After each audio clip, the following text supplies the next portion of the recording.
Welcome to my channel, Spazzed Out. We're going to be reacting to six most disturbing force encounters caught on camera. This is through Scary Chills. Let's go ahead and jump into it. I've been watching the the, the creepy ones, and this stuff I don't know. I like paranormal, creepy stuff, but the paranormal don't get to me as much as these because the real monsters in the world are actual people. All right. With a channel called English Woodsman, where he's been uploading videos of his wild camping, stealth camping, and woodland camping trips in the UK for almost 10 years. Most of the channel's videos feature Daniel reviewing camping gear for his viewers and showing footage of his adventures in the great outdoors. For the most part, they're pretty tame, but in August 2023, he uploaded a video of his camping trip in the woodlands close to his home, and the footage is pretty disturbing. The first part of the video pretty much just shows Daniel walking through the woods and talking to his subscribers, eating berries, and pointing out the sights on the way to the campsite. At several points along the way, he pauses to mention the footprints and garbage he sees lying on the trail, indicating other people had been there in the last few days.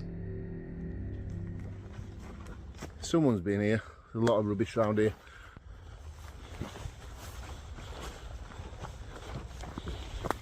Yeah, look at the state of this.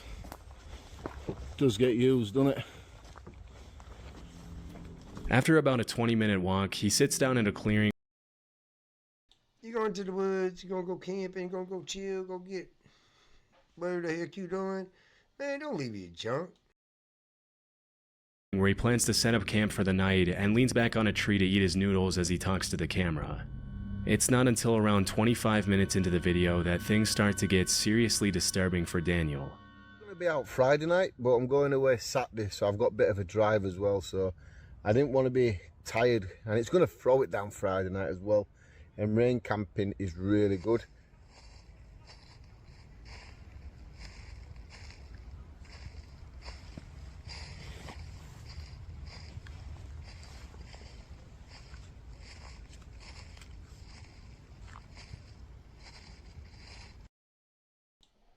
Not only did I hear footsteps, it sounded like someone was yelling in the beginning. But it sounds like the footsteps like right under the camera. It's like so close.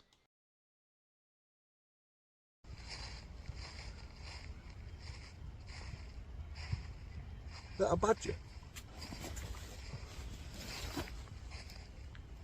Does anybody else hear it? You know, it sounds like a bad sound of people yelling, but the footsteps sound way too close.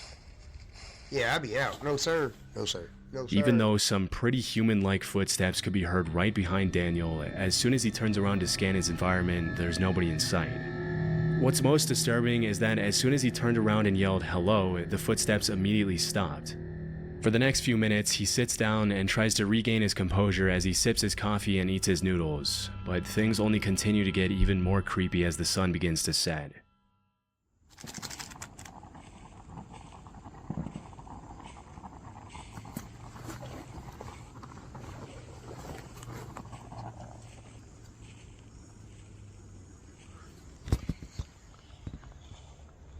There's that noise again now.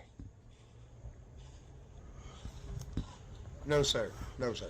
Hello?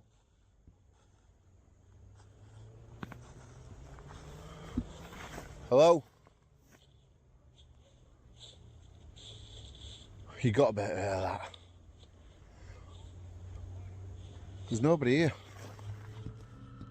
About 40 minutes into the video, the I can footstep literally hear voices in the background. Literally. noises can be heard again, and this time it sounds like they're getting closer to Daniel. By this point, most people would have hightailed it out of there without any hesitation, but Daniel decides to sit back down to finish his dinner as he tries to calm his... I get it. I would definitely eat, then haul ass, but I'd also make sure I'm packing. You know what I'm saying? You gotta protect yourself. nerves for the second time. Amazingly, a few minutes later, it almost seems like he completely forgets about the footsteps and manages to think about less disturbing things, which is honestly pretty impressive. But as darkness sets in, the eerie footsteps start up again. I'm going to be honest. I can't stay here now. I want to be a wimp. I don't care if people call me a wimp in the comments, but I can't stay here. I'm too unsettled.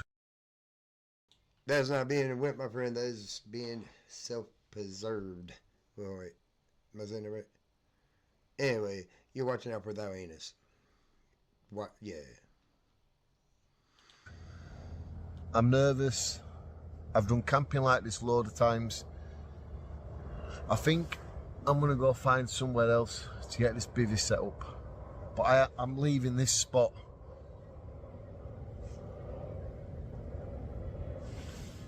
Understandably, after this third incident, Daniel decides to head somewhere else for the night to play it safe. It's hard to know what exactly was making those sounds, but because they sounded very similar to human footsteps, it's possible that Daniel was being stalked by someone in the woods. This is obviously incredibly dangerous, as you can never really trust someone's intentions when you're in such a vulnerable position, all by yourself in unknown territory. It was either that or an animal walking through the grass, but because Daniel mentioned the grass was a little You can't trust, no. wet and wouldn't have made that dry sound if an animal stepped on it, this is pretty unlikely. Also, many people in the comments mentioned that no animal walks that uniform and steady. They stop, go, and change pace constantly. Either way, it's a good thing he decided to leave, because who knows what could have happened to Daniel that night. The Rampant Range is part of a front range of the Rocky Mountains in Colorado, made up of almost entirely public land within the Pike National Forest.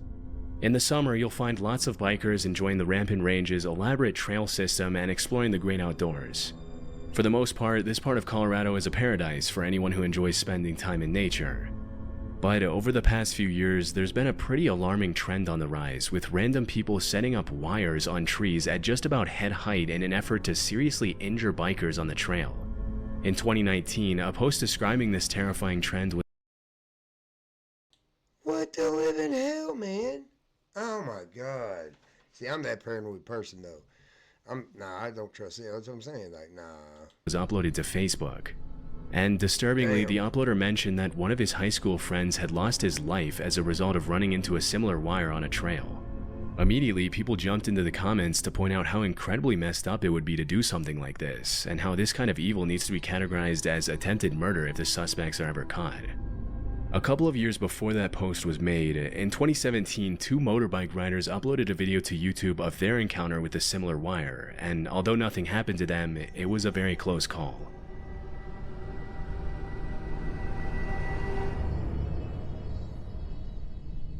Ooh. Ooh. Nah, bruh. That. Just imagine being out trying to enjoy yourself in some peace, man. That's. Give me chills, bro. Dang.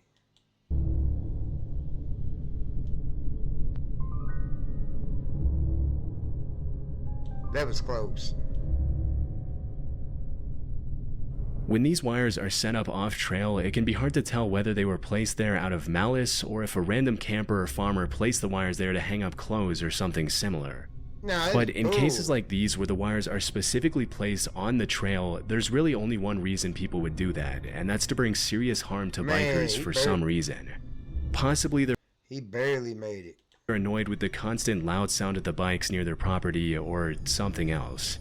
But hopefully more measures can be taken in the future to prevent more people from getting hurt, especially because it's not uncommon to hear about motorbikers and snowmobilers losing their lives over this kind of stuff. This audio was uploaded to YouTube by a user named ForestFire21. He recorded it around 2 a.m. in December 2014. The uploader lives in a forest, and he mentioned that the noises in the audio were coming from deep in the woods behind his house.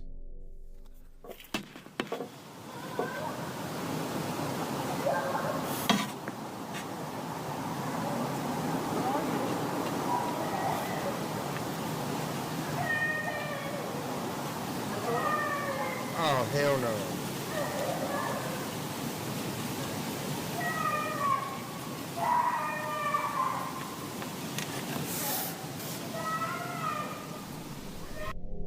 He better not say it could have been an animal or some people. Oh, that's an animal.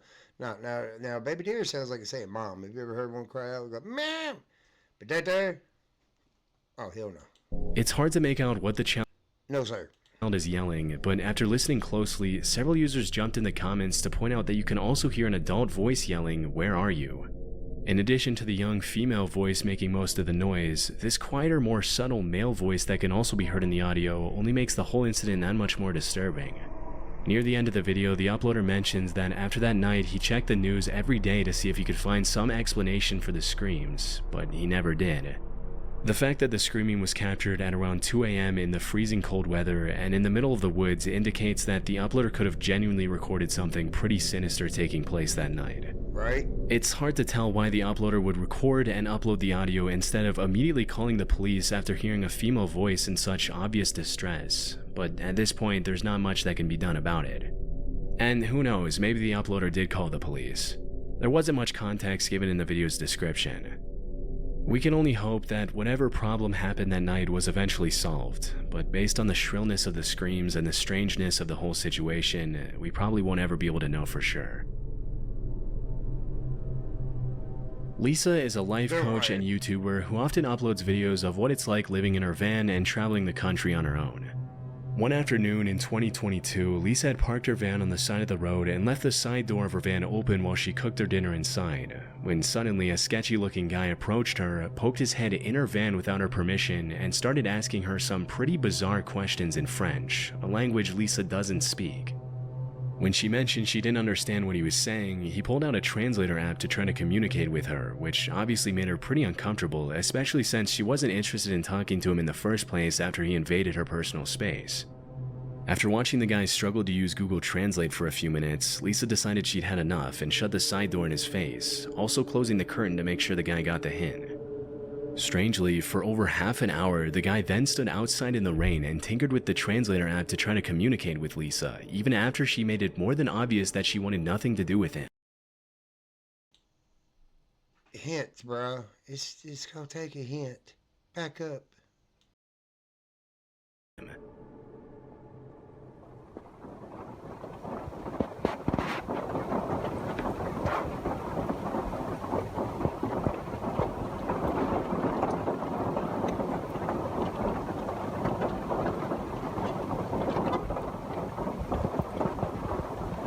He just moved even closer so that I can't move out and so that I can't go forward. Nah, I'll be out. I don't care. Oh, I took your bumper inside your car with you? That's cool. Claim it on the insurance because we out, bruh. No, sir.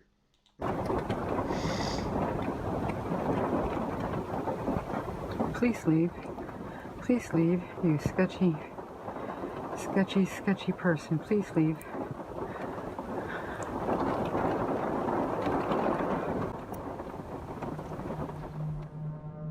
With a very shady demeanor, the man snuck into the bushes and pretty much just stalked Lisa from a distance, as if he thought she couldn't see him. As the sun began to set, Lisa kept an eye on the guy outside to make sure he didn't try to get close to her again, but the man just kept on bringing his car closer to her van and blocking her exit in different ways for more than half an hour. This guy is really starting to freak me out. It's been like a half an hour and he just keeps on moving his vehicle so he can see in my van here. And anyways, Call the police. Like, for real. Anytime that, like, that someone should call the police, it'd be right there. You know what I'm saying? It's 7 o'clock, 7 p.m. Fortunately, just as darkness had begun to set in, a family in an RV pulled up right behind Lisa and spent the night in the same parking lot as her, which comforted her enough to stay there the entire evening. Disturbingly, the guy left soon after the other family arrived, but came back about 3 hours later in the dead of night to check if Lisa was still there. When he saw the other family in the RV was also still in the parking lot, Some people are stubborn. Like, on that, no, well, how are you still in the parking lot? Go find another one. he left and didn't come back. The next morning, Lisa left early and never saw the guy again. It's hard to tell what the guy's exact intentions were, but based on his overall sketchy demeanor and questionable behavior, they couldn't have been anything good. The one thing we can be sure about is that it's a good thing the other family in the RV arrived at the parking lot when they did. Otherwise, who knows what the man would have done to Lisa. Heard of Jeffrey Dahmer? She could have been lunch. Yeah, or dinner, or breakfast, whatever he decided. In May 2014, an Imgur user uploaded a blog post where he talked about the time he went to visit a friend in northern Germany. According to the uploader, his friend told him about these pipes that he had found in the woods near his house that stuck up out of the ground like periscopes. Apparently, his friend and his siblings played near the pipes as kids and knew that there were bunkers hidden below them, but their parents never allowed them to get near them out of concern for their safety. During the visit narrated in the blog post, the uploader and his friend decided to check out the pipes and finally go down into the bunkers that they never had permission to explore when they were younger, and they found some pretty disturbing stuff. A few hundred feet away from the trees, they found the entrance to the bunker covered with a loosely placed piece of wood that they easily removed with a crowbar. Once inside, all they could see were these long, seemingly endless hospital-like hallways that extended for thousands of feet under the woods. As they ventured further and further into the maze of tunnels, they found graffiti on some of the walls, indicating they weren't the first people to get the idea to explore the underground bunkers. To the explorers' horror, one of the walls deep inside the tunnels had the word "help" in German graffitied all over it. It's possible that it was just sprayed on there by another group of teens trying to be funny, but the eerie nature of the bunker coupled with the general state of disarray really makes you wonder. I love it says help in Germany, and right above it is there's a peace sign. If something more sinister took place down there at some point, possibly even written by German soldiers in the later parts of World War II. As they traveled deeper into the bunker, they found some more disturbing graffiti, with one of the eeriest messages reading, "Hello Satan, I love you." Obviously, that's not the kind of message you want to see in a tunnel system like this, but the two friends decided to keep on exploring anyway. After several hours down in the bunker, they ended up finding tons of more twisting, winding hallways, flooded rooms with old machines, and dark, narrow corridors that reached dead ends, but nothing more disturbing than the graffiti they had found a few hours earlier. The explorers managed to make it out of there safely and didn't go back there again.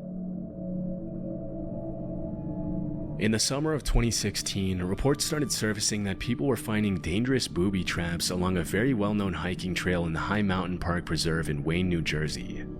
As per the police reports, the traps mostly consisted of boards with nails sticking out of them, barbed wire, broken bottles placed along the trails behind or near rocks or logs, and other treacherous materials. As more and more complaints started coming in, police warned people to keep an eye out for the traps and even organized cleanup efforts to keep hikers safe during their treks.